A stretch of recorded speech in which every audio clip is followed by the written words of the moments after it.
हम बात कर रहे हैं जबलपुर के बरगी डैम में हुई उस दर्दनाक त्रासदी की जिसने हमारी सुरक्षा व्यवस्थाओं पर कई गंभीर सवाल खड़े कर दिए हैं। कहते हैं ना कि कभी कभी जिंदगी की सबसे खूबसूरत शामें ही सबसे दर्दनाक याद बन जाती हैं। 30 अप्रैल की उस शाम को बरगी डैम के किनारे माहौल बिल्कुल ऐसा ही था। एक जादुई शाम, ठंडी हवा चल रही थी, पानी बिल्कुल शांत था और डूबते सूरज की लालिमा पूरे आसमान को रंग रही थी। लगभग 35 से 40 लोग वहां पिकनिक बनाने आए थे। हंसी मजाक, सेल्फी और म्यूजिक, सब कुछ बिल्कुल परफेक्ट लग रहा था। तूफान से पहले की उस शांति को अगर हम समझें तो सब कुछ बहुत सामान्य और उत्साह से भरा हुआ था। वहां मौजूद लोगों में गजब का उत्साह था। सब कह रहे थे चलो नाव में चलते हैं, और सभी लोग खुशी खुशी उस नाव में बैठ जाते हैं। शुरुआत में सब कुछ एकदम ठीक था।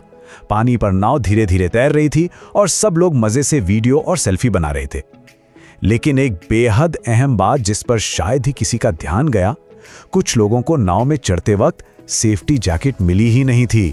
नाव किनारे से आगे बढ़ चुकी थी और लोग उस पल का आनंद ले रहे थे, इस बात से बिल्कुल अनजान कि आगे क्या होने वाला है।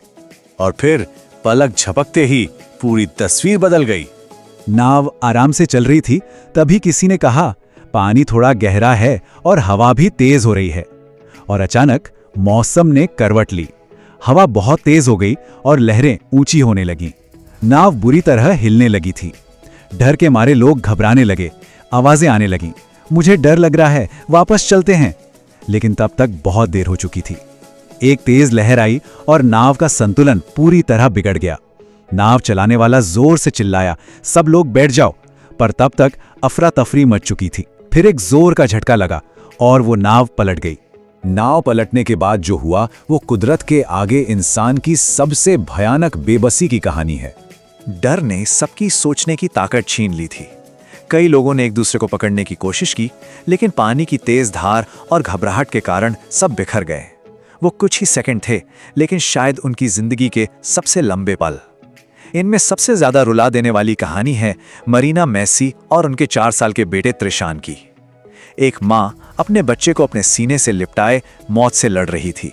उसने बच्चे को डूबने से बचाने के कई प्रयास किए, पर भगवान को कुछ और ही मंजूर था। जब उनके शव मिले तो वो एक दूसरे से लिपटे हुए थे। मौत भी उस माँ को उसके बच्चे से जुदा नहीं कर सकी। इस खौफनाक मंजर में बचे प्रदीप मैसी के शब्द उस बेबसी को और गहराई से बयां करते हैं। सोचिए, नाव डूब रही है और क्रूज ऑपरेटर्स लगातार बस यही कह रहे थे कि अपनी जगह पर बैठे रहो। ना उन्होंने लाइफ जैकेट दी और ना ही कोई मदद की। प्रदीप को खुशकिस्मती से पानी में एक ट्यूब मिल गया जिसके सहारे वो किनारे तक आ सके, जहां लोगों ने रस्सियां फेंककर उनकी जान बचाई। यात्रियों को पूरी तरह उनके अपने हाल पर छोड़ दिया गया था। इसी हादसे में एक सर्वाइवर है रियाज हुसैन। उनकी उम्र 72 साल है। जरा सोचिए, इस उम्र में उन्होंने लगभग 4 घंटे तक उस ठंडे और गहरे पानी में खुद को डूबने से बचाए रखा। ये किसी चमत्कार से कम नहीं है, लेकिन साथ ही ये इस कड़वे सच का भी सबूत है कि लोगों को कितनी देर तक बिना किसी रेस्क्यू टीम के पानी में तड़पना पड़ा।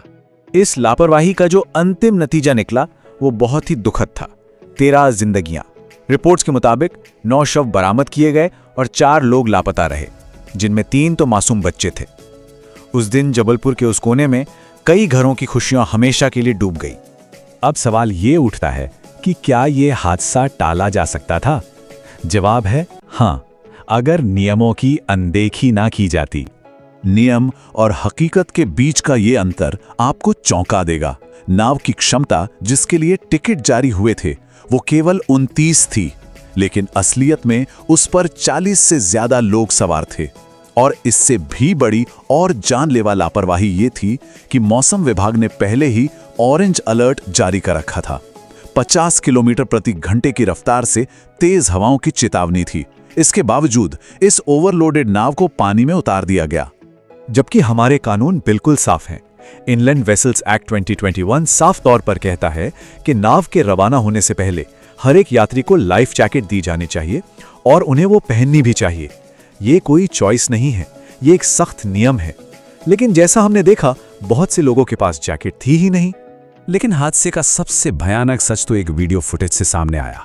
जब नाव के अंदर पानी भरने लगा और वो डूबने लगी, तब जाकर क्रूज का स्टाफ लाइफ जैकेट के सील पैक बंडलों को हड़बड़ाहट में खोलने की कोशिश कर रहा था। मतलब लाइफ जैकेट्स नाव में मौजूद तो थी, लेकिन उन्हें इस्तेमाल के लिए नहीं बल्कि बांध कर रखा गया था। यात्री बिना जैकेट के अपनी जान बचाने के लिए तड़प रहे थे और जैकेट्स बंडलों में कैद थी। और जब मदद की सबसे ज्यादा जरूरत थी, तब हमारा सिस्टम कैसे फेल हुआ, अब उसे समझते हैं। इस टाइमलाइन को देखिए। शाम 6:15 बजे मदद के लिए पहली कॉल आती है, लेकिन क्या आपको पता है पहली रेस्क्यू टीम 6:40 तक वहां से निकल ही नहीं पाती। क्यों? क्योंकि उनका रेस्क्यू वाहन स्टार्ट ही नहीं हुआ। इसके बाद सारा सामान दूसरी गाड़ी में शिफ्ट किया गया और दूसरी टीम आखिरकार शाम 7 बजे रवाना हो पाई। इस अहम समय की बर्बादी ने कई अनमोल जानें ले ली। जब तक रेस्क्यू टीम पहुंची, पानी फिर से शांत हो चुका था, जैसे कुछ हुआ ही ना हो। लेकिन कहते हैं ना, मुश्किल वक्त में ही असली हीरो सामने आते हैं। जब सरकारी तंत्र पूरी तरह विफल हो रहा था, तब स्थानीय मछुआरे और किसान देवदूत बनकर सामने आए। शोर सुनकर वे तुरंत मदद के लिए दौड़े और एनडीआरएफ जैसी टीमों के आने से बहुत पहले ही अपनी जान की परवाह के बिना उन्होंने 15 से ज्यादा लोगों को पानी से सुरक्षित बाहर निकाल लिया। इस भयानक हादसे के बाद प्रशासन को भी एक्शन लेना ही था। इस भारी लापरवाही के सामने आने के बाद सख्त कदम उठाए गए। पूरे मध्य प्रदेश में सभी क्रूज ऑपरेशंस और वाटर स्पोर्ट्स को तुरंत रोक दिया गया। पूरे राज्य में एक अनिवार्य सेफ्टी ऑडिट का आदेश दिया गया है। इसके अलावा क्रूज के पायलट, हेल्पर और टिकट काउंटर इंचार्ज को नौकरी से निकाल दिया गया है और रिजॉर्ट तथा बोट क्लब के मैनेजरों को सस्पेंड कर दिया गया है। इसके साथ ही जवाबदेही तय करने के लिए एक उच्च स्तरीय जांच समिति बनाई गई है, जिसमें होमगार्ड्स और सिविल डिफेंस के बड़े अधिकारी शामिल हैं। यह टीम गहराई से जांच कर रही है कि आखिर सुरक्षा प्रोटोकॉल को क्यों नजरअंदाज किया गया और भविष्य में ऐसी घटनाओं को कैसे रोका जाए। अंत में ये घटना हमें एक बहुत बड़ा सबक दी जाती है।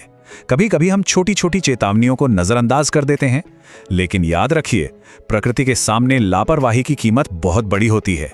मौसम विभाग का अलर्ट, नाव की ओवरलोडिंग, लाइफ जैकेट्स का ना होना, ये सब वो चेतावनियां थीं जिन्हें अनदेखा किया गया। जिंदगी सच में एक पल में बदल सकती है, इसलिए हर पल को समझदारी से जिएं और अपनी सुरक्षा से कभी समझौता ना करें।